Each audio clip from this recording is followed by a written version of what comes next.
राष्ट्र सर्वप्रथम, राष्ट्र सर्वप्रथम, राष्ट्र सर्वप्रथम, राष्ट्र सर्वप्रथम। दिल्ली के छत्रसाल स्टेडियम में आज गुरुवार को दिल्ली सरकार द्वारा राज्य स्तरीय गणतंत्र दिवस समारोह आयोजित किया गया। इस समारोह में मुख्यमंत्री अरविंद केजरीवाल शामिल हुए और उन्होंने गणतंत्र दिवस समारोह को संबोधित किया। इस दौरान सीएम ने सभी को गणतंत्र दिवस की बधाई दी और सभी स्वतंत्रता सेनानियों व जाबाज सैनिकों को नमन किया। वहीं सीएम ने कहा कि हम राम राज्य की अवधारणा से प्रेरणा लेकर अपनी सरकार चलाने का प्रयास कर रहे हैं। इसके साथ ही सीएम ने दिल्ली सरकार की योजनाओं की विशेष चर्चा भी की। सभी देशवासियों को गणतंत्र दिवस की ढेर सारी शुभकामनाएं। आज गणतंत्र दिवस के अवसर पे हम सैल्यूट करते हैं, सलाम करते हैं उन सभी स्वतंत्रता सेनानियों की जिन्होंने बड़ी से बड़ी शहादत देकर आजीवन संघर्ष करके हमारे देश को आजादी दिलाई। आज हम सलाम करते हैं हमारे उन सभी जांबाज सैनिकों की जिन्होंने आजादी के बाद 75 साल हमारे देश की सरहदों पर अपनी जान की बाजी लगा के हम लोगों की रक्षा की। आज दिल्ली के अंदर हम लोग राम राज्य की अवधारणा से प्रेरणा लेके अपनी सरकार चलाने की कोशिश कर रहे हैं। रामायण के अंदर जो राम राज्य की परिभाषा दी गई है, जो अवधारणा दी गई है, उसे हमने 10 बिंदुओं के अंदर संजोया है। 10 प्रिंसिपल्स हैं जिसके ऊपर हम अपनी सरकार चलाने की कोशिश कर रहे हैं। पहला सिद्धांत, राम राज्य के अंदर कभी कोई भूखा नहीं मरता। हमारी कोशिश है कि दिल्ली के अंदर कोई भूखा नहीं रहना चाहिए। जो गरीब लोग हैं हम उन्हें मुफ्त में राशन देते हैं। जो बेघर लोग हैं हम उनके लिए नाइट शेल्टर्स बनाते हैं ताकि कोई भूखा नहीं सोना चाहिए। हमारी पूरी कोशिश रहती है, मैं ये नहीं कह रहा कि हमने 100% अचीव कर लिया, लेकिन हमारी कोशिश रहती है कि दिल्ली के अंदर कोई भूखा नहीं सोना चाहिए। दूसरा सिद्धांत है, सबको समान और अच्छी शिक्षा मिलनी चाहिए। एक जैसी शिक्षा मिलनी चाहिए, अच्छी शिक्षा मिलनी चाहिए। तीसरा सिद्धांत, अगर कोई बीमार हो जाए तो सबको समान और अच्छा इलाज मिलना चाहिए।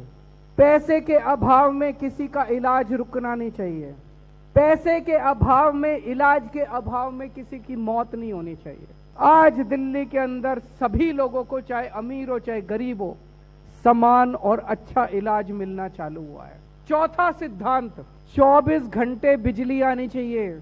24 घंटे दिल्ली के अंदर अब बिजली आती है। पहले जो 8-8 घंटे के पावर कट लगते थे, अब दिल्ली के अंदर पावर कट नहीं लगते। अब 24 घंटे बिजली आती है और मुफ्त बिजली आती है। लोगों के पास बिजली के बिल तो आते हैं, जीरो बिजली के बिल आते हैं। लगभग 70-73% लोगों को, जो मध्यम वर्ग के लोग हैं, गरीब लोग हैं, उनको फ्री बिजली मिलती है। पांचवा सिद्धांत, सबको पानी मिलना चाहिए, पीने का पानी मिलना चाहिए। आज दिल्ली के अंदर कई इलाकों में हमने पानी पहुंचाया है, अभी भी कुछ इलाके बाकी हैं, वहां भी कोशिश जारी है। लेकिन अब दिल्ली के अंदर मध्यम वर्ग और गरीब लोगों को फ्री में पानी मिलना चालू हुआ है। छठा सिद्धांत, बुजुर्गों का सम्मान करना चाहिए। पहले 1000 रुपए प्रति माह पेंशन मिलती थी, बुढ़ापा पेंशन, हमने उसे बढ़ा के 2.5 गुना कर दिया। अब 2500 रुपए महीना हर बुजुर्ग को पेंशन मिलती है। और दूसरी तरफ बुजुर्गों को हम लोगों ने तीर्थ यात्रा करानी चालू की है। 7वां सिद्धांत है, हर व्यक्ति सुरक्षित महसूस होना चाहिए। महिलाओं की सुरक्षा बेहद जरूरी है। महिलाएं अपने आप को सुरक्षित महसूस करें। पूरे दिल्ली के अंदर आज सीसीटीवी कैमरों का इतना बड़ा नेटवर्क बन गया है, इतना बड़ा नेटवर्क बन गया है। सीसीटीवी कैमरे से लोग अपने आप को सुरक्षित महसूस करते हैं। 8वां सिद्धांत, सबसे जरूरी सिद्धांत, रोजगार।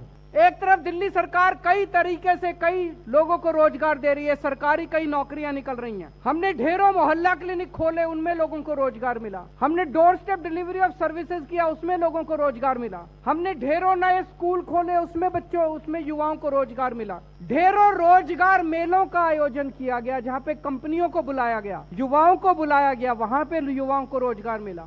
जॉब पोर्टल बनाया गया, उस जॉब पोर्टल पे लगभग 10 से 12 लाख नौकरियां निकली, वहां पे बच्चों को रोजगार मिला।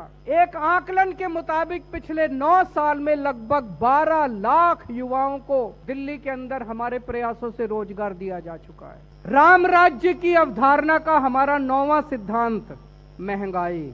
पूरे देश में सबसे कम महंगाई दिल्ली के अंदर है, सबसे कम महंगाई दिल्ली में महंगाई दर है 2.95%, 3% है महंगाई दर दिल्ली में। और 10वां और आखिरी सिद्धांत, भगवान ने सबको बराबर बनाया है, चाहे इस धर्म का हो चाहे उस धर्म का हो, चाहे इस जाति का हो चाहे उस जाति का हो, चाहे अमीर हो चाहे गरीब हो, चाहे युवा हो चाहे बुजुर्ग हो, सब बराबर है।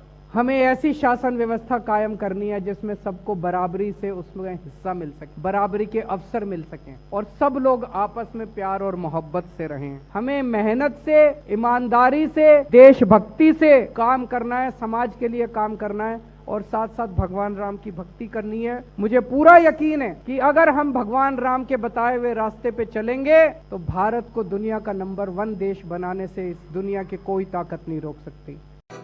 राष्ट्र सर्वप्रथम, राष्ट्र सर्वप्रथम, राष्ट्र सर्वप्रथम, राष्ट्र सर्वप्रथम।